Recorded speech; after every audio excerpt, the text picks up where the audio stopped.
canyon, that's where I long to be, with my three good companions, just my rifle, pony and me.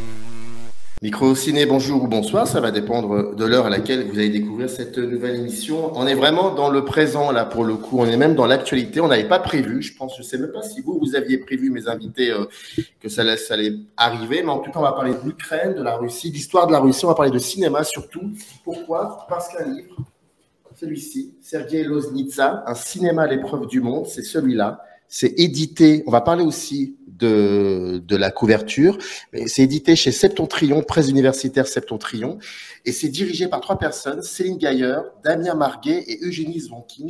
Ils ont accepté de venir pour en parler. Merci beaucoup. Avant de parler des contributions, avant de vous présenter, je voudrais vous poser une question qui m'avait, quelque chose que je voulais vous poser dès le début. Pourquoi avoir choisi... Alors, il faudrait quand même que je montre bien aux spectateurs. Voilà, c'est cette image-là. Et pourquoi avoir choisi cela pour parler de ce cinéaste? Alors, effectivement, on a pas mal cherché et débattu. Hein. Je me rappelle plus d'ailleurs ce que c'était les autres options, parce que celle-là, une fois qu'elle a été... Il y avait Donbass aussi, sur laquelle on hésitait. C'est vrai. Mais c'est vrai que celle-là s'est imposée parce qu'en fait, justement, on cherchait une image qui, à la fois, rassemble beaucoup des aspects en fait, du cinéma de Sergueï. Et donc, il y a là, en fait, on voit les opérateurs qui filment l'enterrement. Donc, il y a évidemment l'idée justement d'un cinéma qui vient capter quelque chose de l'histoire.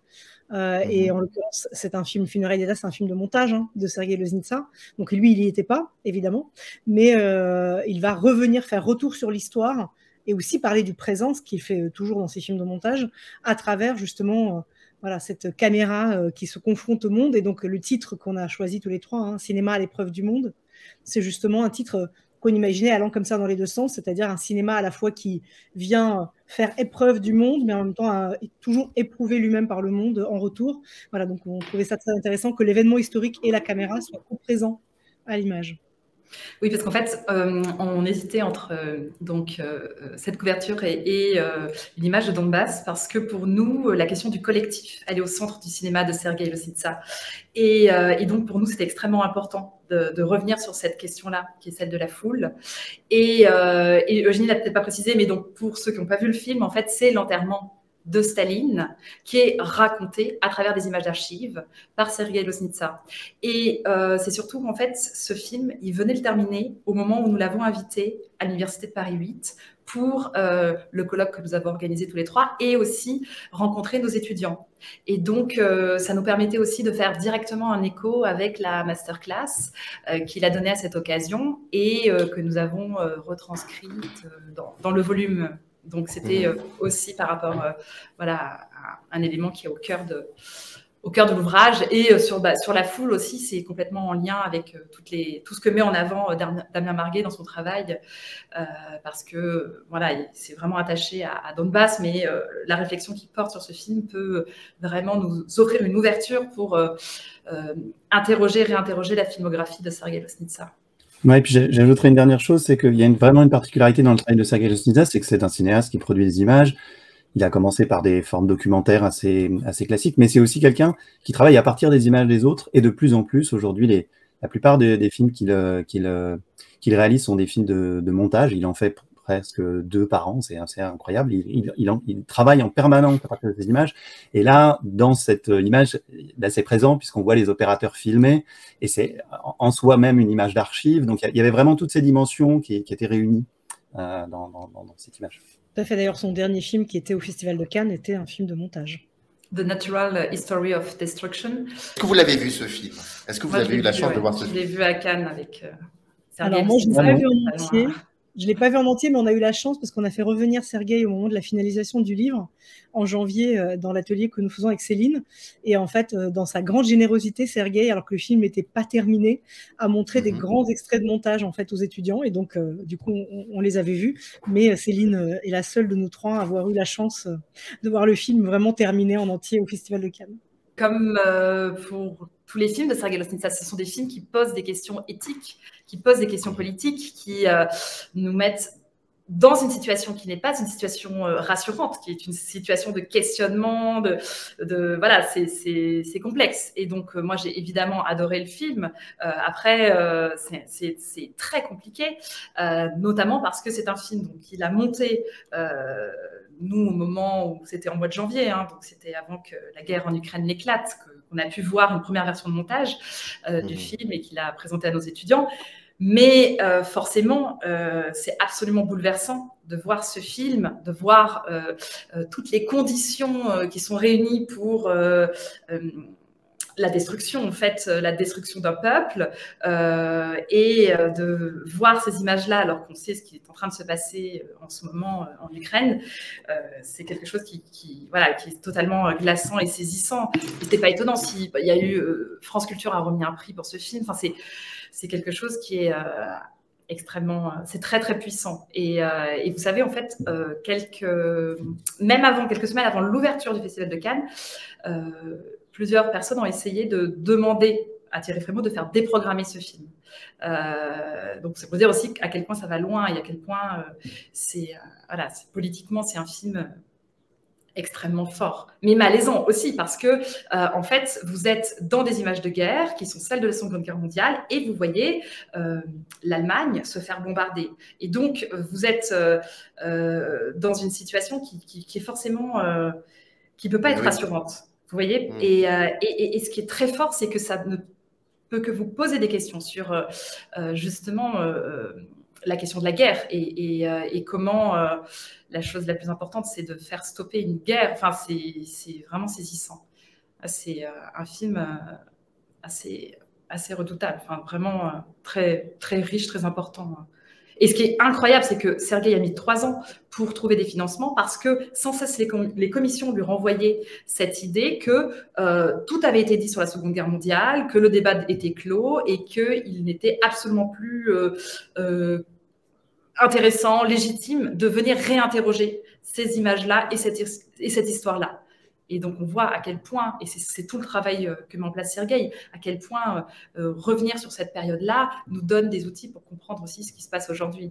Je rappelle, donc on est là parce qu'un livre, ce qui nous réunit, c'est un livre, Un cinéma à l'épreuve du monde, Sergueï Loznitsa. C'est un ouvrage collectif. Et je vais quand même citer celles et ceux qui ont contribué, c'est important. François Albera, Gabriel Bortmeyer, Camille Vluy, Macha Serovic, Vincent Deville, Anton Dolin, bien évidemment donc Céline Gailleur, Eugénie Zonkine et Damien Marguet. Il y a aussi Evgeny Gouziatinsky, j'espère que je prononce bien, Arnaud Hay, Olga Kobrin, Mathieu Leric, Sylvie Rollet, Irina Tcherneva. Voilà. Juste une question, comment, avant qu'on parle de l'intériorité du livre, de la structure et de la genèse et de plein d'autres choses, bien évidemment, comment s'est déroulée votre rencontre avec le cinéma de Loznitsa? Est-ce que ça a été très vite une évidence pour vous? Et puis surtout, comment ce cinéma s'inscrit dans votre histoire du cinéma? La découverte du cinéma de Loznitsa, elle s'est faite progressivement en France, notamment. Enfin, je vais parler du contexte français. Parce que le cinéma de Loznitsa est arrivé vraiment par le biais du documentaire, pas le documentaire de remontage d'archives comme il le pratique aujourd'hui, mais vraiment un documentaire classique, qui était un documentaire où il travaillait sur le temps long, avec des plans très très longs, une esthétique quasi photographique, une esthétique du plan fixe, et qui était une exploration, on pourrait dire, de l'espace post-soviétique, avec une forme très singulière, tant sur le travail de l'image que sur le travail du son, on y reviendra peut-être, aussi important chez lui. Et donc, ce sont dans des festivals comme le cinéma du réel, par exemple, que le cinéma de Loznitsa a été connu, mais au départ, d'un public très confidentiel, puisque c'était des films courts, déjà, pour la plupart, et qui étaient comme ça, voilà, des films où l'esthétique, disons la forme, était souvent ce qu'on mettait en avant en premier. Et puis ensuite, il y a eu le passage à la fiction avec Mike Joy, qui a marqué une étape importante, puisque ça a vraiment été le point de départ de la diffusion des films en salle déjà de Loznitsa, de la découverte du cinéma de Loznitsa par le grand public. Mais c'est vrai que... et puis, par ailleurs, il y a eu le développement de ce travail sur les archives, qu'il a commencé... Blocus, ça date de 2006, il me semble. 2006, ouais. Voilà. Donc, c'est son premier film sur le siège de Leningrad, le premier film de remontage d'archives, je veux dire. de ce type-là, puis ensuite il n'a pas arrêté de déployer ces pratiques. Et là, ce sont souvent des historiens qui, d'un seul coup, ont été intéressés par ce travail sur le matériau d'archives, tout à fait singulier, parce que pour revenir sur ce que disait Céline, quand l'OSNIDA se saisit comme ça d'archives historiques, il ne le fait pas pour nous parler du passé, il le fait pour nous parler du présent, toujours, et pour nous parler du rapport qu'on a à ces images. Et d'ailleurs, il fait un travail assez extraordinaire, d'abord de remontage de ces images, de sélection, puis de remontage de ces images, mais aussi de recréation sonore de l'univers tournant autour de ces images, et il nettoie les archives, ce qui fait que ça leur donne un caractère de présence incroyable. On a l'impression qu'elles ont été tournées, moi je n'ai pas vu donc le dernier film de l'OSNIDA, mais le dernier que j'ai vu, c'est Babillard Contexte, que j'ai vu en salle lorsque justement le livre est sorti. C'était au cinéma du réel. Voilà. Non, c'était oui en janvier dernier. Ah oui, pardon. Oui, mais ça va tellement vite. C'est Mr. Oui, c'est ça. On a l'impression que ça fait 2 ans, alors qu'en fait c'était il y a quelques mois. Et ce film qui lui aussi se situe pendant la Seconde Guerre mondiale et qui est aussi un film d'archives, les gens disaient mais on a l'impression que les images ont été tournées il y a 1 semaine. Donc voilà, il y a tout ce travail de décalage. Et donc finalement c'est une œuvre très diverse, avec des propositions très diverses, et qui intéresse des personnes de tous horizons. D'où d'ailleurs ce livre, où un de nos soucis, c'était précisément que soient représentées toutes les manières d'aborder l'œuvre de l'OSNIDA. Une approche qui soit plus esthétique, une approche qui soit plus historique, voilà, ou encore des questions très contemporaines d'ailleurs de statut des images, comment est-ce qu'on utilise aujourd'hui les images d'archives, comment on se situe par rapport aux images amateurs, enfin voilà, etc. Alors peut-être pour aller sur une dimension plus affective, hein, parce que voilà, je trouve ça formidable la présentation faite par Damien. Moi, c'est notamment, c'est vrai, c'est grâce au festival que j'ai pu découvrir les films de Sergueï, et c'était à Carlo Vivari, je me souviens, dans la brume, on avait l'impression d'assister à un événement.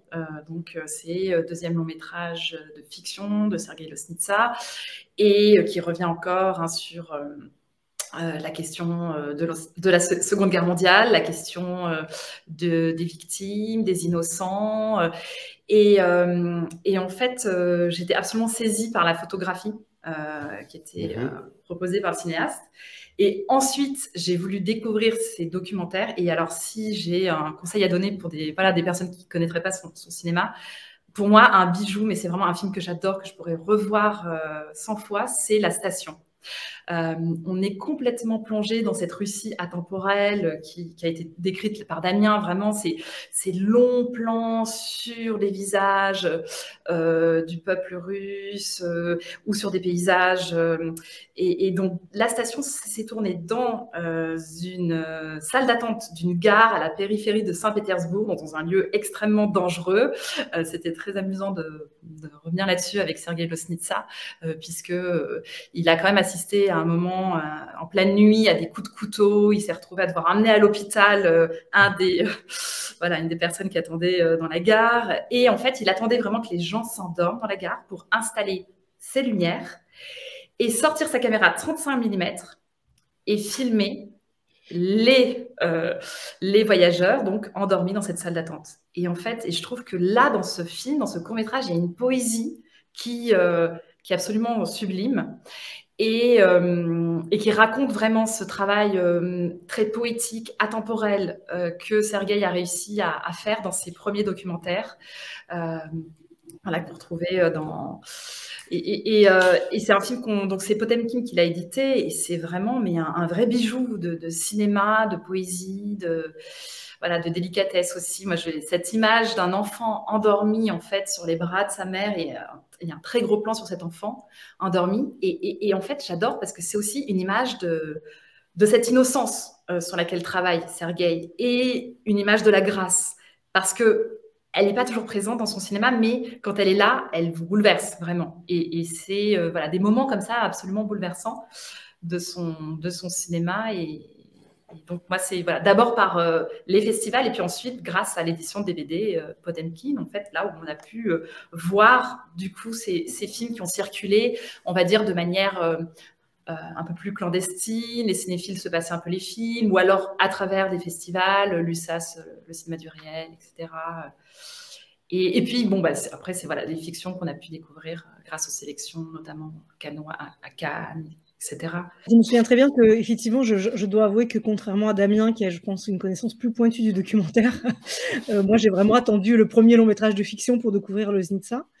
Et donc, c'était vraiment, alors pour le coup, c'était à Cannes, c'était My Joy, effectivement, et la découverte sur grand écran qui a été un coup de foudre d'une certaine manière, même si c'est un film qui est assez cauchemardesque, mais j'aime bien ça. Et vraiment l'impression de rencontrer en tout cas un cinéaste incroyable. D'ailleurs, le texte que j'ai écrit dans le livre porte sur My Joy, donc comme quoi c'est un coup de foudre toujours pas dépassé. Et c'est après que j'ai commencé à découvrir effectivement ces documentaires. Et puis pour les longs métrages de fiction, je les ai suivis évidemment à chaque fois qu'ils sortaient. Et alors, c'est intéressant que tu parles de la station. Moi, j'ai un autre coup de foudre. J'adore évidemment la station aussi. Portrait. C'était Paysage. Paysage. Voilà, parce qu'en fait, il se trouve que justement pour cette édition Potemkin, je travaillais avec eux, parce que je fais pas mal de travail éditorial avec eux, et je sous-titrais donc les films. Alors, pour beaucoup d'entre eux, le sous-titrage des films se bornait à sous-titrer le titre et le nom du réalisateur, éventuellement l'équipe, parce qu'il y a beaucoup de films dans ces premiers courts documentaires où il n'y a pas du tout de parole, en fait. Oui. Et il y avait par contre un film où il y avait vraiment du texte à traduire, c'était Paysage. Et donc, c'est ce film d'1 heure, très étonnant parce qu'en fait, c'est un des films les plus difficiles à sous-titrer, je pense, que j'ai eu, parce que c'est que des bribes de conversation qui s'entremêlent par des personnages qu'on ne voit jamais parler à l'écran. Donc, il y a quelque chose comme ça qui est très, presque expérimental, mais qui est, je trouve, un extraordinaire aussi portrait, effectivement, de l'espace post-soviétique, dans une forme comme ça, une sorte d'En attendant Godot d'1 heure, à la fois ironique, douloureux, très très juste. Donc voilà, pour moi, je pense que c'était ça aussi vraiment la grande découverte quand j'ai commencé à me plonger dans ces documentaires. Oui, mais tu as totalement raison, effectivement, de rappeler la question du silence, en fait, parce que je pense qu'une des beautés de ces premiers documentaires, et je pense aussi à La Colonie, qui est un film tout à fait surprenant, où Sergueï Loznitsa, en fait, a filmé. Donc, pareil, les plans durent très longtemps, on est plongé comme ça dans une communauté... on ne sait pas très bien, on se dit, tiens, ce sont des travailleurs, des paysans, mais peut-être à la retraite. On sent qu'il y a des failles un peu dans leurs attitudes, leur visage, et on comprend en fait progressivement que ce sont des personnes qui ont des problèmes psychologiques. Et ce qui est magnifique, c'est à aucun moment Sergueï ne les filme comme ça. C'est-à-dire que à la toute fin, on a des visages, de très très beaux visages en gros plan, qui sont aussi saisissants que le portrait de cet enfant endormi sur les genoux de sa mère, je trouve, dans cette lumière qu'il est quasiment... Enfin, voilà, c'est vrai que moi, dans mon texte, j'ai parlé aussi de la question de l'icône, des icônes profanes, mais cette façon qu'il a de filmer avec autant de tendresse le visage humain, je trouve, a quelque chose de très puissant et d'extrêmement beau. Alors, je ne sais pas du tout si Damien, on n'en a jamais parlé ensemble, s'il serait d'accord avec moi, mais moi, je peux retrouver des choses très puissantes d'un autre cinéaste qui me bouleverse totalement, qui est Pier Paolo Pasolini, quand il filme les visages, je pense à Acatone, Mamma Roma, les premiers Pasolini, ou même l'Évangile selon saint Matthieu, les visages ces habitants des borgate, des sous-prolétaires, comme ils les appellent. Enfin, il y a un truc comme ça qui vous bouleverse parce que vous êtes au cœur de l'humanité, en fait. Je ne sais pas comment le dire autrement, mais c'est assez renversant. Et ça passe aussi, c'est étonnant, parce que chez Pasolini aussi, je trouve que ces moments-là passent par un retrait du dialogue et du son. En fait, d'un coup, on se plonge dans le visage. On se plonge et on est baigné dans la poésie des visages. Et donc, c'est vrai que de ce point de vue-là, oui, c'est vraiment saisissant ce que Sergueï arrive à mettre en place. Ouais, je voudrais juste ajouter une chose très courte, mais moi, c'est Paysage, le premier film que j'ai vu de Loznitsa. Et je crois que j'ai été évidemment extrêmement touché par le film, parce que tu dis, Céline, c'est-à-dire par le rapport à l'humain. Alors, dans Paysage, donc dans la station, les gens sont endormis dans une gare, et dans Paysage, le bus. Donc, on est vraiment toujours sur des situations extrêmement ordinaires, et il ne se passe strictement rien. C'est-à-dire qu'à raconter, c'est quasi impossible, mais ce sont des expériences de cinéma incroyables, parce que les formes que Loznitsa met en œuvre sont toujours complètement stupéfiantes. Et en l'occurrence, dans Paysage, c'est une série de panoramiques, travelling, d'ailleurs on ne sait plus trop, qui entremêlent chacun des plans. On a l'impression en fait d'un immense plan séquence, on glisse comme ça sur les visages, et on est autant frappé par ce qu'on voit que par la manière dont on voit les choses, c'est-à-dire par l'expérience sensible, sensorielle que proposent les films. Et donc vraiment découvrir ces documentaires, c'est pour ça d'ailleurs que très vite, le nom de Lostizza a circulé comme le nom d'un des plus grands cinéastes contemporains. Hein. Déjà dans les années 2000, les gens qui avaient vu ces documentaires disaient tout le temps aux gens « Mais tu connais Lostizza parce que c'est tellement incroyable, il faut que tu vois ces films, ce sont des expériences incroyables. » Donc très difficilement racontables, mais voilà, il faut effectivement découvrir ces premiers documentaires qui sont peut-être un peu moins visibles que les longs métrages parce qu'ils sont extraordinaires, quoi.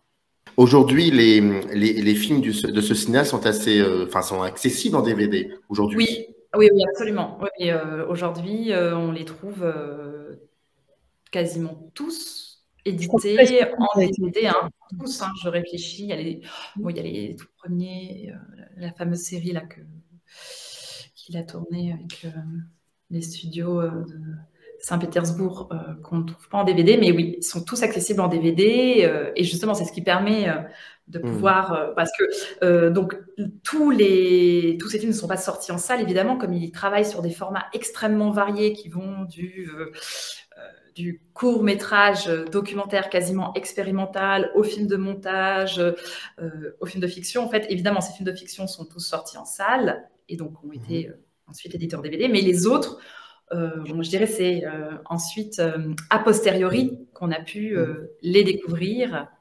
Pour ceux qui n'ont pas eu la chance, en tout cas c'était mon cas, hein, de les voir en festival, de les découvrir en DVD grâce aux éditions. Donc oui, on peut tous se plonger dans son œuvre. Et c'est vraiment très intéressant de faire dialoguer justement ces films-là. Ce livre est né aussi d'un événement important. Ça, vous en avez un peu parlé au début de l'émission. Et puis ensuite, il y a donc le livre. Et je voudrais que vous nous expliquiez un petit peu comment a été pensée la structure du livre. Et est-ce que pour vous, c'était très important que ce livre se termine aussi sur les propos même du cinéaste, voire même d'un dialogue? Ça, je vous laisse clarifier la situation. Oui, alors, comme je l'ai dit déjà un peu au début, il y avait vraiment trois choses qui ont guidé nos choix éditoriaux. La première, c'est que c'était la première monographie consacrée à Lostizza, non seulement en France, mais par le monde. Il n'en existe pas d'autres. Donc, c'était un travail un peu pionnier et l'idée, c'était d'offrir vraiment un panorama des regards qui se portent sur son œuvre et des intérêts qui se portent sur son œuvre. Donc, d'ouvrir la porte à toutes les types de travaux. Donc, il y a des approches qui relèvent vraiment de l'esthétique, des approches qui relèvent vraiment de l'histoire.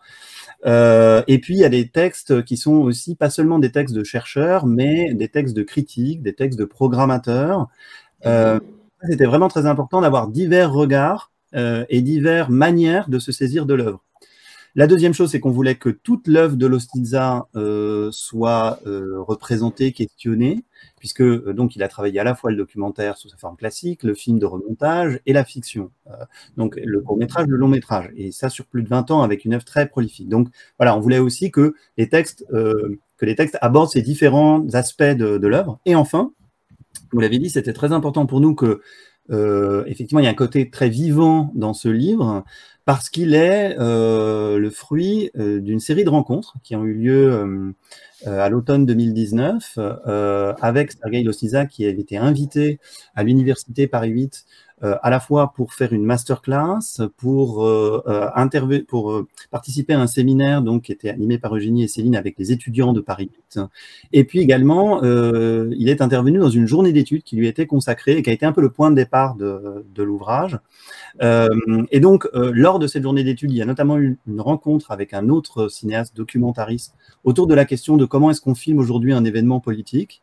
Et donc, on voulait vraiment que cette parole, qui avait été très forte, qui nous avait beaucoup marqué, parce que Sergueï Lostizza était aussi un formidable enseignant de cinéma. Quand il parle de ses films, c'est toujours extraordinaire.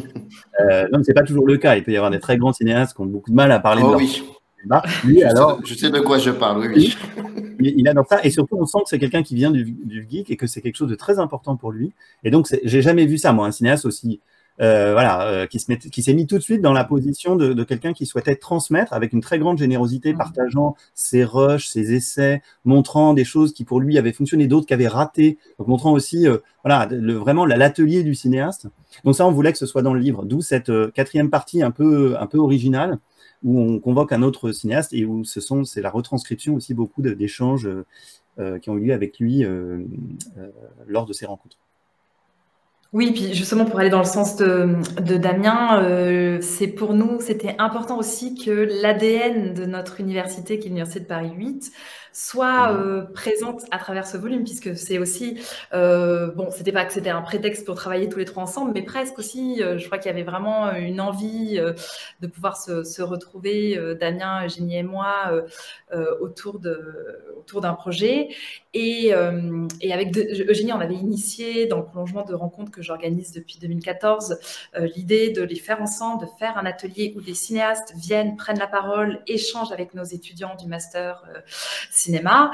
Et donc, il était intéressant, important de maintenir en fait ce qu'on défend dans notre université et au sein de notre département, à savoir vraiment de maintenir un dialogue permanent entre la théorie et la pratique, et justement de faire en sorte que tout ça produise de belles étincelles. Donc c'était aussi pour maintenir ce qui nous anime aujourd'hui au sein de notre département et de notre laboratoire de recherche.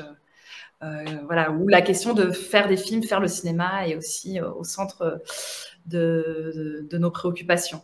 Pour celles et ceux qui malheureusement ne connaissent pas forcément ce cinéaste, ou alors qu'ils l'ont entendu récemment suite à ce qui se passe en Ukraine, est-ce que vous pouvez nous expliquer un peu qui il est, et puis surtout, parce qu'on a un peu parlé là de référence, d'où il vient cinématographiquement. Et dire une chose, c'est que Sergueï Lozinitsa, non, on n'a pas commencé par le cinéma. Il a d'abord fait des études scientifiques. C'est un mathématicien de très haut niveau, informaticien aussi. Et donc, il a commencé par là, et il est venu au cinéma après, en entrant tout de même dans la grande école de cinéma, le VGIK de Moscou, la grande école historique, la première école de cinéma de l'histoire.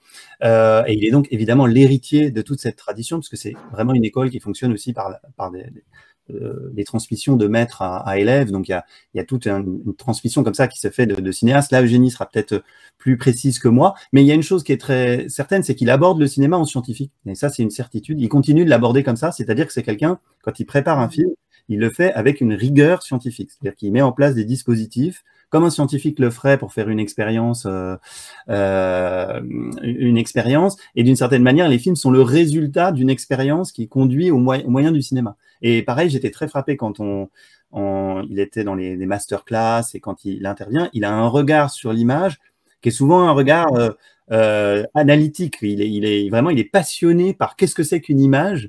Et quand il est devant, que ce soit une image des années 70 ou une image de YouTube aujourd'hui, vraiment, ce qui l'intéresse, c'est comment c'est fait et qu'est-ce que ça fait au spectateur. Et il y a vraiment une passion pour lui, pour l'image, mais comme ne serait-ce qu'un objet scientifique et expérimental. Je dois dire que ce n'est pas le seul parmi les réalisateurs à avoir eu un passé de mathématicien. J'en ai un autre qui me vient facilement en tête, c'est Darejan Omirbayev, un réalisateur kazakh très important, parce qu'il se trouve que j'ai aussi travaillé sur la nouvelle vague kazakh dont Darejan fait partie. Et en fait, que ce soit chez Sergueï ou chez Darejan, on retrouve comme ça quelque chose d'une rigueur quasi mathématique dans la construction des films. Mais ce qui est très très fort, c'est que cette rigueur n'enlève rien à l'intuition et à la puissance de la mise en scène. Voilà, et c'est là que tout d'un coup, chez Sergueï Lozinitsa, il y a quelque chose de très puissant qui se produit. C'est cette espèce de rigueur mathématique. Tout à l'heure, Damien parlait des panoramiques comme ça répétitifs de paysages. En fait, chacun des films pourrait être presque d'une certaine manière réduit à une sorte de formule mathématique. Et d'ailleurs, Sergueï, quand il est venu rencontrer les étudiants, et c'est comme ça qu'il parle des films. Il parle beaucoup en termes pratiquement de relations, de structure entre plan et plan, de qu'est-ce qui doit se trouver au centre, qu'est-ce qui doit se trouver au début, à la fin, etc. Et en même temps, tout ça est complètement transcendé par une puissance cinématographique qui fait que ça fonctionne, parce qu'on pourrait tout à fait imaginer qu'un tel système ne fonctionne absolument pas une fois appliqué en réalité. Donc il y a ça. Il y a évidemment sa formation au VGIK, qui est donc l'école de cinéma soviétique. Moi, ce qui m'intéresse là-dedans, c'est même pas tellement le fait que c'était le VGIK spécifiquement, c'est plutôt que, je ne sais pas si pareil, vous avez eu le temps d'en parler ou pas, du son, parce que ça, c'est vraiment quelque chose on comprend, je pense, beaucoup mieux son travail du son quand on connaît sa formation, parce qu'en fait, il a donc étudié dans cette école, où il a d'ailleurs étudié auprès d'une réalisatrice, Nana Georgiadze, géorgienne, de fiction. Plutôt de fiction, elle a fait aussi un peu de documentaire, mais elle a fait surtout de la fiction. Et donc, dans la fiction soviétique et même post-soviétique jusqu'à très tardivement, beaucoup de réalisateurs ne passent pas du tout au son direct. C'est pas du tout comme en France, où vraiment à partir des années 60, on va passer assez fortement quand même au son direct. Et en Union soviétique, en fait, dans les années 60, il y a eu une envie à un moment donné de son direct et le matériel ne le permettait pas vraiment.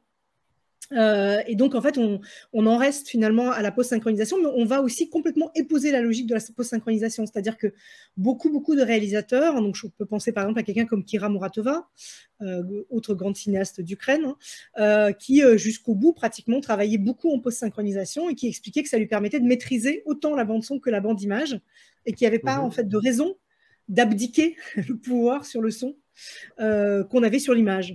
Voilà, donc il y a quelque chose de cet ordre-là. Et en fait, voilà, une fois qu'on sait tout ça, on comprend, je pense, beaucoup mieux le travail de Sergueï Loznitsa et cette non-évidence du son direct dans le documentaire. Parce que, voilà, avec l'école française, on aurait tendance à croire qu'il est évident de faire du son direct quand on fait du documentaire, y compris filmé. Et lui, que ce soit du documentaire de montage, alors là, évidemment, il y a quelque chose à reconstruire, mais même quand c'est du documentaire filmé, il n'y a pas du tout d'évidence pour lui à faire un son direct. Et donc, il va vraiment porter cette tradition-là, se l'approprier à sa manière, donc avec évidemment ce directeur, cet ingénieur du son incroyable, Golovnitsky, qui vraiment est un espèce d'orfèvre sonore et voilà, ils s'amusent beaucoup tous les deux. En fait, il y a beaucoup d'humour dans les films de Loznitsa, beaucoup plus que ce qu'on pourrait croire, parce que c'est un cinéma qui se présente comme ça de façon très sérieuse, parfois un peu sévère. Et ça, c'est un des autres avantages, hein, je trouve, qu'on a eu en fait en le rencontrant. On a été très agréablement surpris de voir à quel point c'était quelqu'un d'assez drôle et joyeux, et y compris dans sa manière de parler de sa fabrique de films. Et là, il nous expliquait justement comment, par exemple, dans Funérailles d'État, un petit oiseau qui passe au fond de l'image, et il met ce plan-là avec l'oiseau parce qu'il sait que son ingénieur du son va le sonoriser, et que tout d'un coup, ça démonte complètement cette scène hyper solennelle de l'entrée du cercueil dans le mausolée sur la place Rouge.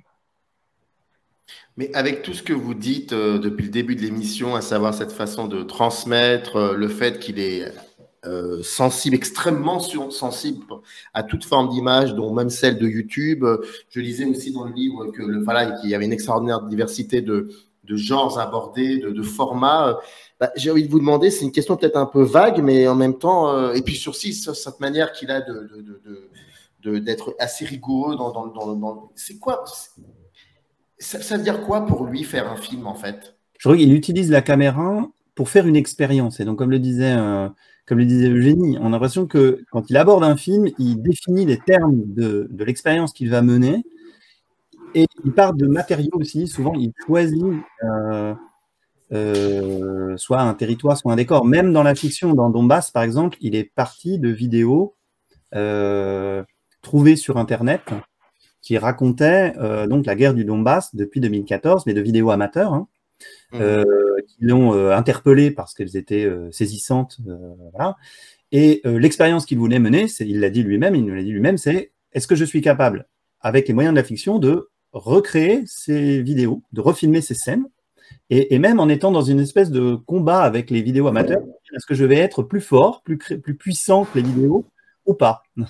Il le voyait véritablement comme ça. Et donc, il juge son film à l'aune de ses matériaux de départ en disant, voilà, là j'ai l'impression que j'ai réussi, là j'ai l'impression que j'ai raté. Et donc, il l'aborde véritablement comme un travail systématiquement de recherche déjà, et d'expérience au moyen de la caméra. Voilà. Et après, il a cette rigueur, effectivement, qui fait qu'il le fait avec une extrême précision et que ce soit sur le travail de l'image, que ce soit sur le travail avec les comédiens, que ce soit sur le travail, même, bon, ce sont souvent des plans très longs, avec des mises en place qui sont extrêmement précises.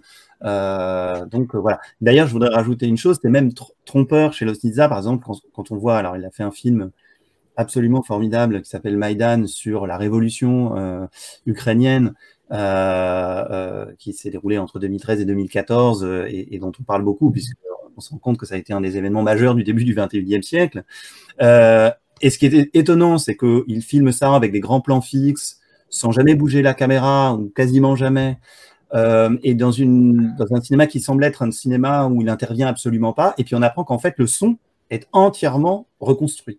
Et que même lorsqu'on a l'impression d'entendre des choses en direct, par exemple au début on voit l'hymne chanté, Lostnitsa nous dit oui mais là il y a 7 pistes sonores, dont le chœur national de l'hymne ukrainienne, parce que en fait le son original n'allait pas, et donc voilà, j'ai eu besoin de faire ça.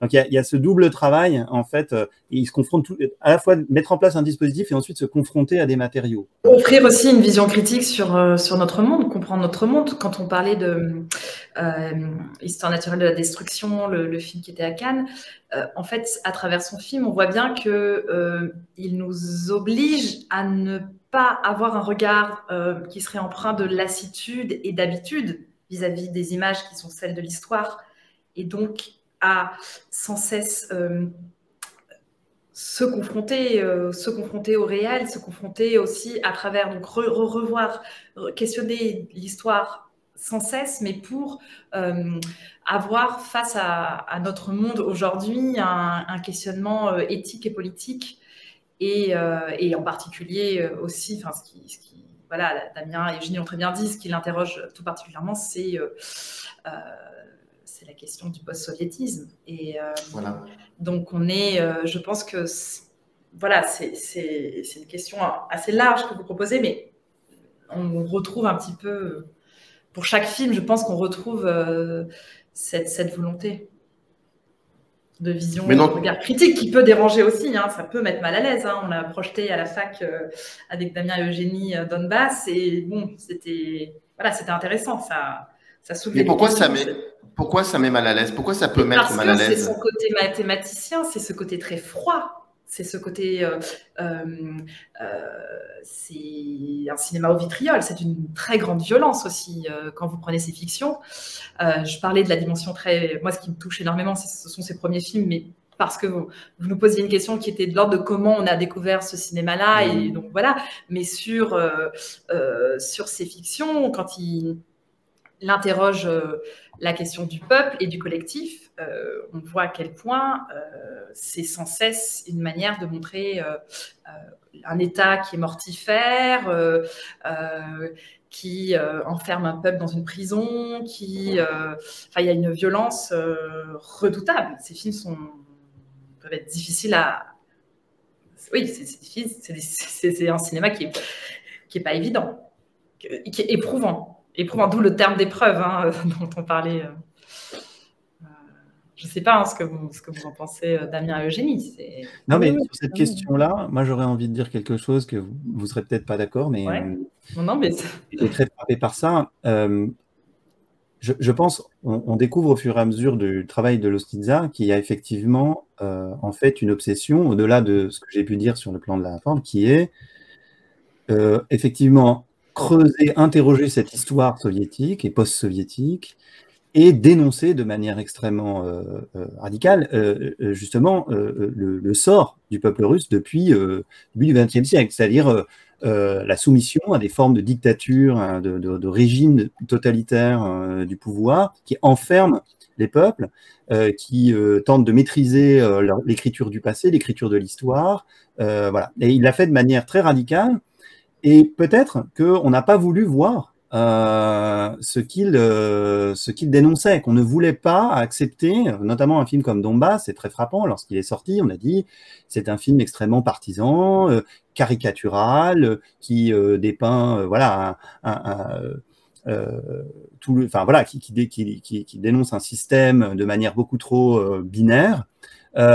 Et quand on le revoit aujourd'hui, on se dit non, il avait peut-être, il a anticipé, il avait conscience en avance, effectivement, de ce qui était en train de se mettre en place au niveau du pouvoir en Russie, et il essaye aussi de remonter aux origines de tout cela. Hein. Il dit souvent, il y a un travail à faire sur l'histoire, sur le passé, qui n'a pas été fait, et d'une certaine manière, j'essaye de le faire avec les moyens du cinéma. Donc, je pense que c'est aussi à cet endroit-là que la lecture du cinéma de Lostnitsa, d'abord, change effectivement, enfin, avec les événements, et a pu être si complexe, hein, si difficile à faire. Oui, d'ailleurs, on se souvient tous, c'est un souvenir très frappant pour nous, parce que quand on a fait la présentation du livre, c'était donc fin janvier, je ne sais plus, genre le 20 janvier, quelque chose comme ça.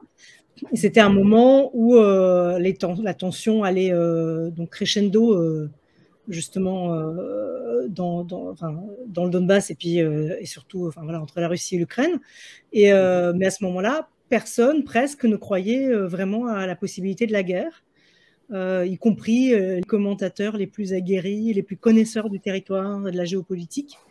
Tout le monde disait il n'y aura pas la guerre. Et Sergueï, lui, à la présentation du livre à Beaubourg, a dit si, il va y avoir la guerre. Voilà. Et donc, effectivement, ça nous donne à nous, en tout cas trois, un peu cette impression qu'il y avait quelque chose que lui comprend par les moyens du cinéma, qu'il avait compris depuis un moment par les moyens du cinéma, peut-être de façon plus violente ou virulente que d'autres.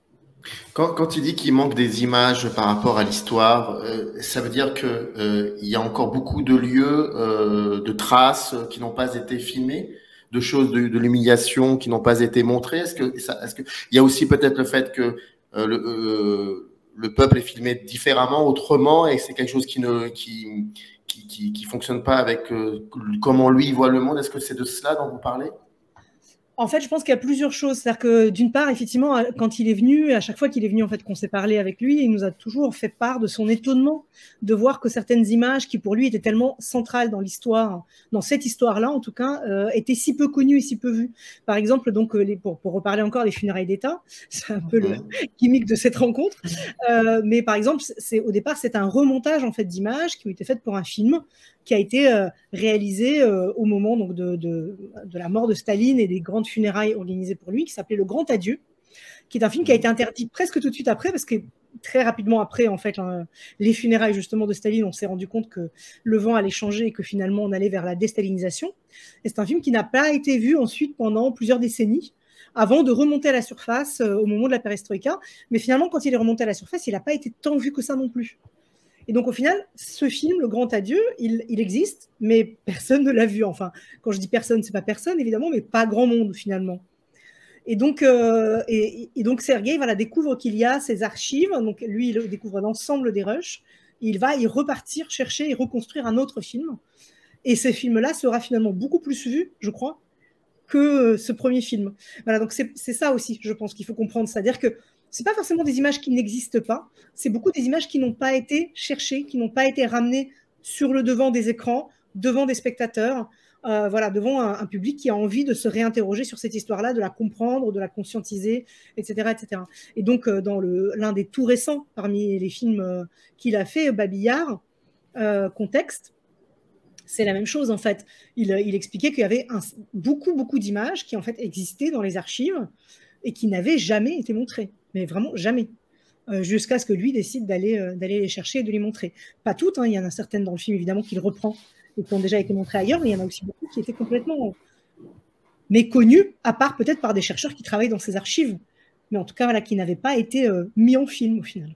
Alors, je répète, le livre édité chez Presse Universitaire Septentrion, c'est Sergueï Loznitsa, un cinéma à l'épreuve du monde. C'est un ouvrage collectif dirigé par mes invités Céline Gaillard, Damien Marguet et Eugénie Zonkin. Il y aurait beaucoup de choses à dire. Il y a plein de choses, on pourrait parler d'héritage littéraire. Enfin, il y a plein de choses à dire. Il y a un lien dans le descriptif. Juste une dernière question. Je sais qu'on malheureusement on n'a pas le temps, mais juste une dernière question. Est-ce que vous me parliez de cette rigueur mathématique quand il fait des films? Là, on parle plus de ce qu'il filme, donc le contenu, mais on va aller peut-être un peu plus. Est-ce que les films de Loznitsa disent quelque chose, une espèce d'état des lieux de la création cinématographique, de la mise en scène? Est-ce que c'est quelqu'un qui s'intéresse aussi à ça, qui se permet à travers ses films aussi peut-être de dialoguer avec d'autres cinéastes ou voire même de donner aussi une forme de faire une critique de ce que c'est que le cinéma, de ce que pourrait être le cinéma? Est-ce qu'il y a de cela aussi? Oui, clairement, en fait, par exemple, dans la rencontre qu'on reproduit dans le livre, il nous raconte qu'une des choses qui l'obsède énormément, c'est justement les images contemporaines. C'est même pas simplement le cinéma, mais ce sont les images contemporaines, y compris les images falsifiées. En fait, c'est la facilité avec laquelle aujourd'hui on falsifie les images. Et donc, il est très, très intéressé par cette question-là. Et donc, il a un grand projet de fiction qui, malheureusement, est en souffrance depuis très longtemps et qui le sera encore très longtemps, puisqu'il devait se lancer en tournage en mars en Ukraine. Donc là, je pense que c'est remis à je ne sais quand. Donc, c'était Babillard, la fiction. et où justement, en dehors du côté voilà, du propos lui-même du film, il y avait tout un travail d'expérimentation sur le fait de se faire se rencontrer des vraies images d'archives et des images fabriquées de façon fictionnelle, ou par des effets spéciaux, par des mises en scène, par des reproductions techniques, etc. C'est-à-dire comment, voilà, aujourd'hui, finalement, les images, pas aujourd'hui d'ailleurs, mais en général, les images ne nous disent pas la vérité. Et un autre grand film là-dessus, c'est Le Procès. On n'en a pas du tout parlé aujourd'hui d'ailleurs. Ça, c'est quand même un film très très fort. C'est pareil, c'est un remontage d'un film qui existait déjà, enfin d'un remontage d'archives en fait, d'un film qui existait déjà. Et c'est un film sur un procès monté de toutes pièces à l'époque de Staline en 1930 d'un parti qui n'existait en fait pas. Et on assiste pendant 2 heures à un procès qui nous semble complètement convaincant, avec des gens qui s'incriminent, qui témoignent et qui s'incriminent. Tout ça nous semble parfaitement convaincant également. Et il y a simplement des cartons qui arrivent à la toute fin du film, pour ceux qui ne connaîtraient pas cette histoire-là, en disant « ce parti n'a jamais existé ». Ces gens ont été évidemment forcés donc, à s'incriminer. On leur a garanti qu'on allait en fait leur laisser la vie sauve s'ils faisaient ce qu'on leur demandait. Et c'est en fait la préparation de la grande terreur stalinienne, c'est justement ces fameux procès. Donc, mais ce qu'on a vu, rien dans ce qu'on a vu ne nous permettait de savoir que c'était faux. Et donc ça, je pense que c'est par exemple une grande question de cinéma qui obsède Sergueï Loznitsa et qui, en fait, est une grande question du cinéma d'aujourd'hui, des images d'aujourd'hui. Et puis non, mais vous parlez de mise en scène, mais après, ça serait intéressant de reprendre vraiment certaines séquences issues des fictions que propose Sergueï Loznitsa pour voir à quel point la question de la direction des acteurs le passionne, le fascine. Dans Une femme douce, par exemple, vous avez une scène absolument fascinante qui dure plus de 10 minutes, qui est presque un plan séquence, à un moment donné, mais où on a donc cette femme qui est à la recherche de son mari, qui est dans une prison. Elle veut absolument donner un colis à son mari, elle n'arrive pas. Et c'est toute une métaphore aussi de cet état corrompu. Et donc de cet héritage du soviétisme, du stalinisme qui rejaillit, mais rien que dans ce moment de beuverie où elle est accueillie par une femme qui va profiter d'elle. Et la manière que Sergueï Loznitsa a de filmer ses acteurs, ses visages, ses corps, de choisir de les mettre comme ça en cercle et de montrer à quel point petit à petit, en fait, l'étau se resserre sur cette femme qui va justement subir de plus en plus une violence extrême et incarner dans sa direction d'acteur, dans sa manière de mettre en scène les corps, les visages, toute la fête, en fait. En plus, les personnages sont très nombreux, il y a des enfants, il y a des voilà, c'est absolument remarquable. Et là, on voit à quel point c'est un cinéaste qui se passionne aussi pour la question de la direction des acteurs. Et même sa manière de travailler sur la profondeur de champ. Dans My Joy, par exemple, son premier long métrage, ce qui est très remarquable, c'est cette façon qu'il a de montrer dans un seul plan plusieurs actions qui se passent en même temps, où on sent comment petit à petit la violence va poindre uniquement dans cette manière de cadrer et de mettre en scène ces acteurs. Donc vous voyez, voilà, c'est des exemples qui sont passionnants, très riches et qui montrent à quel point c'est un cinéaste qui, sur le plan du montage, est totalement fascinant, mais aussi sur la question de la mise en scène et du travail avec les acteurs.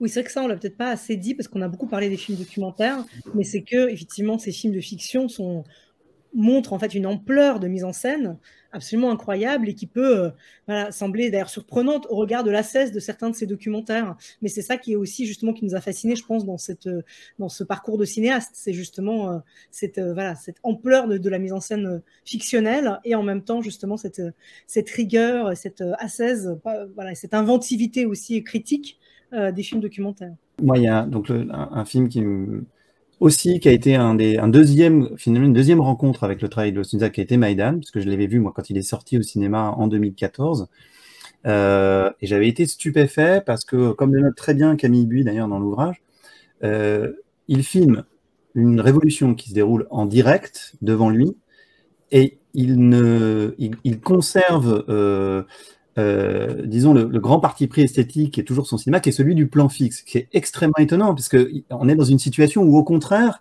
on semble guidé par le présent et par l'événement, et on aurait envie de tourner la caméra pour filmer les choses. Et lui dit non, je vais pas du tout faire ça. D'abord, ça ne sert absolument à rien, parce que tout le monde est en train de le faire à côté de moi. Tout le monde était effectivement en train de filmer l'événement. Voilà. Lui décide au contraire que le cinéma, c'est pas ça.